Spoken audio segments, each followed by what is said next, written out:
जय जिनेन्द्र। कहानियाँ बच्चों को आकर्षित करती हैं और उनमें संस्कारों का पोषण करती है। यही कहानियाँ जब आपके और हमारे जीवन के इर्द गिर्द घूमती है तो अक्सर हम उसे अनदेखा कर देते हैं।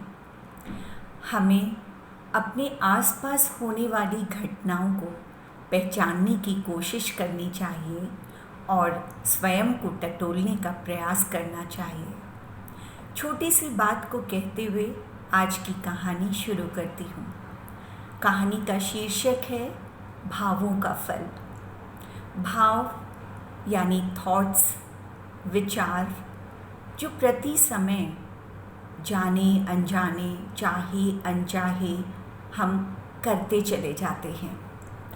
एक नगर में एक सेठ था, बहुत बड़ा लकड़ी का व्यापारी। उसने अपने पुत्र को शिक्षित और संस्कारी बनाया।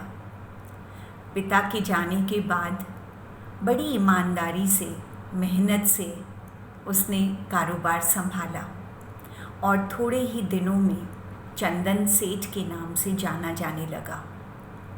चंदन की लकड़ियों का व्यापार था और दूर दूर तक उसकी बराबरी करने वाला कोई नहीं था। एक दिन की बात है, उस नगर के राजा की सवारी नगर के बीच से होकर गुजरने वाली थी। घोषणा कर दी गई, राजा की सवारी आने वाली है, सभी दर्शनार्थ और स्वागत सत्कार के लिए उपस्थित हों। जितने भी पुरुष थे सभी सड़कों पर उतर आए। महिलाएं और बच्चे उत्सुकता से, प्रसन्नता से अपनी खिड़कियों पर, अपने घर के बरामदों पर आ खड़ी हुई। चंदन सेठ भी अपने 3 मंजिला इमारत के बरामदे में खड़ा था।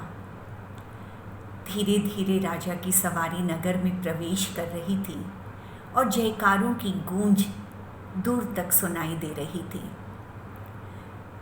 जैसे ही राजा चंदन सेठ के भवन के नज़दीक पहुँचे, अचानक उनकी निगाह ऊपर खड़े चंदन सेठ पर पड़ी। सोचने लगे, यह कौन है? क्या इसे पता नहीं मैं इस नगर का राजा हूँ? सारी प्रजा मेरे सत्कार के लिए लालयित है और यह ऊपर खड़ा है। उन्हें अपना अपमान जान पड़ा। धीरे धीरे राजा की सवारी आगे बढ़ती जा रही थी। चंदन सेठ ने पहली बार राजा के दर्शन किए थे। सोचने लगा, इतने बड़े राजा, काश इनकी मृत्यु इसी समय हो जाए तो मेरी जितनी चंदन की लकड़ियां हैं वह अच्छे सौदे में बिक जाए। इतने बड़े राजा हैं, मृत्यु के समय चंदन की लकड़ियों की आवश्यकता तो पड़ेगी ही। और वह इन्हीं विचारों में, इन्हीं उलझनों में खो सा गया। राजा की सवारी भी राजमहल की ओर जा रही थी, मगर राजा चंदन सेठ के अपमान पर ही अटक गए। सोचने लगे, आज मुझे कुछ अच्छा नहीं लग रहा। मैं तो इस नगर का राजा हूँ, सभी मेरा मान करते हैं, मेरा आदर करते हैं, लेकिन पता नहीं वह व्यक्ति कौन है। बड़ा ही ढीठ जान पड़ता है। मेरी कदर नहीं की उसने, मेरा मान नहीं रखा उसने, और वह अपमानित सा महसूस करने लगे और धीरे धीरे राजमहल आ गया। उन्होंने तत्काल मंत्री को बुलाया और कहा, सुबह होते ही उस व्यक्ति को फांसी की सज़ा दे दी जाए। मंत्री कुछ समझ नहीं पाया। पूछा, महाराज, उसका अपराध? राजा ने एक शब्द भी नहीं कहा। उनके आदेश को कौन टाल सकता है? रात हो गई। चंदन सेठ अपने भवन में सोने की कोशिश कर रहा था, लेकिन नींद नहीं आ रही थी। सोचने लगा, आज यह कैसा विचार मन में आया। राजा तो अन्नदाता होते हैं, पालनहार होते हैं, उनको देखकर मेरे मन में उनकी मृत्यु का विचार कैसे आया? मेरे पिता तुल्य हैं, क्या मैं अपने पिता के लिए ऐसा सोचता? मुझसे आज भारी भूल हो गई।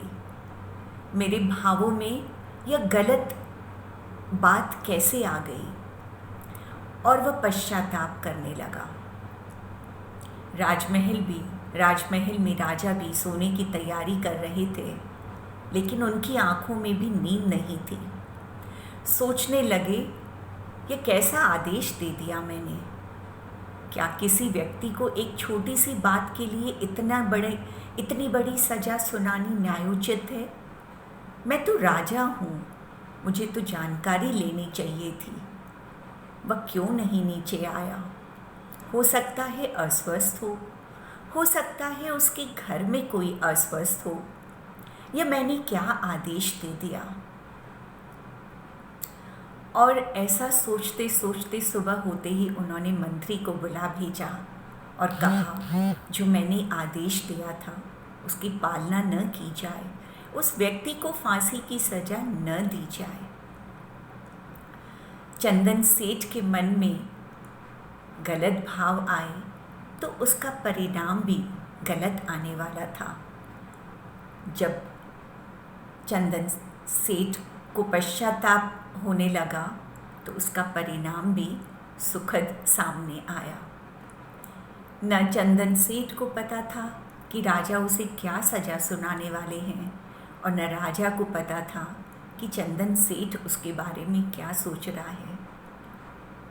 तो दोस्तों, हम भी अक्सर ऐसे ही भावों में उलझते चले जाते हैं, किसी का अहित सोच लेते हैं, किसी के लिए कुछ बुरा सोचते चले जाते हैं। हमें भी विचार करने की ज़रूरत है, जो हम सोच रहे हैं क्या वह उचित है, क्या वह किसी के लिए हितकारी है?